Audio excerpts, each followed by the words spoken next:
এই সাজু তুই এগুলো কুকুরকে দিস কেন?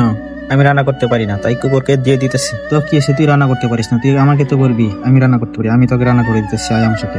অনেকদিন ধরে মাংস খেতে পারি না, যাও খেতে চাইছিলাম দিল না।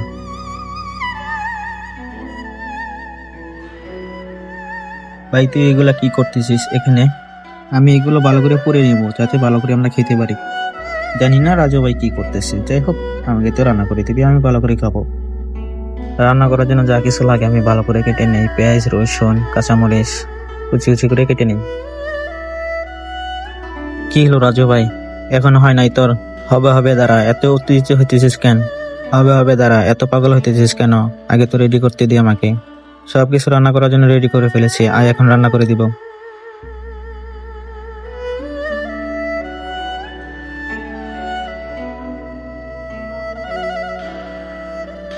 রান্না করা প্রায় শেষ হয়ে গেছে, জালগুলা রান্না করা শেষ, এখন বাটিতে নিয়ে নেই। লঙ্কাগুলা গরুর পায়ের উপরে দিয়ে দিই যাতে খেতে মজা লাগে, জাল হয়। আমি আগে একটু টেস্ট করে নেই কেমন হয়েছে। ওমা, অনেক জাল হয়ে গেছে, রাজু খাবে কিভাবে? যাই হোক, অনেক জাল হয়েছে তো, রান্না করে তো দিছি রাজুকে, রাজু তো এগুলো ফেলেই দিতে চাইছিল।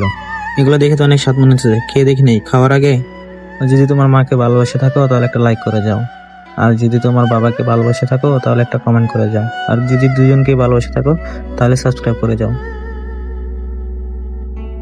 আরে সাজু, এগুলো এইভাবে খেতে হয় না, এইভাবে খেতে হয়। দেখ আমি খাই, তুই শিখে নে আমার কাছ থেকে, মামা করে খাবি আর এইভাবে খাবি। একটু জাল বেশি গেছে তো, খেয়েছে মজা হয়েছে।